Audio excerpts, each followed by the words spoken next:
Kalau soal peta pertarungan antara Golkar dengan Gerindra, antara Bambang Susatyo dengan Ahmad Muzani. Pertama, kalau dari sisi jumlah, tentu koalisi pemerintah di atas partai oposisi. Jadi pada titik itu sebenarnya Golkar relatif diuntungkan. Cuma masalah kemudian yang patut untuk kita diskusikan adalah apakah koalisi pemerintah solid menunjuk Golkar sebagai mereka yang akan diwarisi atau diinginkan untuk sebagai ketua MPR. Itu satu isu tersendiri. Kalau kata Bang Joni tadi solid. Jadi koalisi kan bagaimanapun ada pertarungan terkait dengan perebutan posisi tawar, ada rivalitas diam-diam yang memungkinkan diskusi di belakang layar. Kalau koalisi pemerintah tidak solid untuk menunjuk siapa yang menjadi ketua MPR, Gerindra yang dapat. Sejauh ini Anda lihat bagaimana posisi koalisi pemerintah, apakah solid? Kita harus menunggu sampai malam ini. Gitu ya.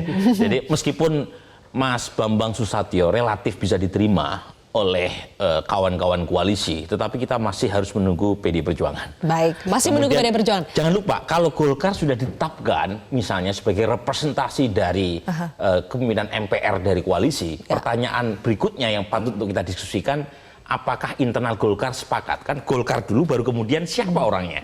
Nah, di dalam internal Golkar kan ada faksi-faksi juga.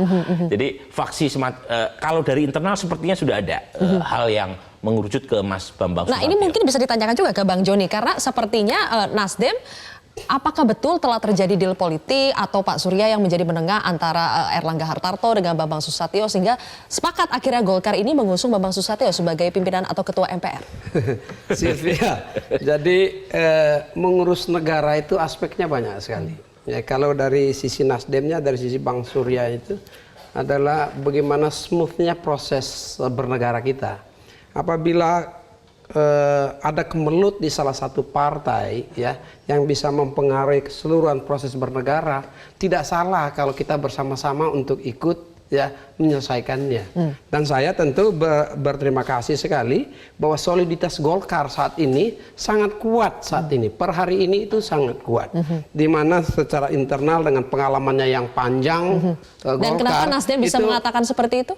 Ya kami kan berdiskusi, berbicara, melihat dan mendengar secara langsung gitu prosesnya. Dan pada saat di mana Golkar secara terbuka menyampaikan bahwa akan mendukung Pak Bambang Susatyo sebagai calon ketua MPR dan Pak Aziz Samsudin yang sudah ditetapkan sebagai wakil ketua DPR, maka terlihat sekali penyelesaian Golkar ini begitu smooth dan canggih dan cantik. Nah, dari situ sudah kelihatan. Kami sih ya terus terang secara internal melihat bahwa MPR ini dari sisi pimpinan mungkin sudah tidak terlalu bermasalah, ya. Tapi yang harus diperhatikan adalah apa? Proses penentuan dan pengambilan keputusan ketua MPR jangan sampai menjadi alat leverage kepada presiden. Maksudnya gimana tuh Bang Joni? Ya. Kan ini MPR selesai dulu baru presiden. Jangan sampai rencana untuk persetujuan di MPR dengan kondisi dan prasyarat yang mengkaitkan presiden. Nah, setelah MPR kan masih ada satu pembagian kewenangan dan kekuasaannya adalah kabinet. Jangan sampai MPR ini alat leverage presiden. Apakah sudah ada indikasi yang berusaha memanfaatkan secara itu? teoritis politik bisa saja itu terjadi.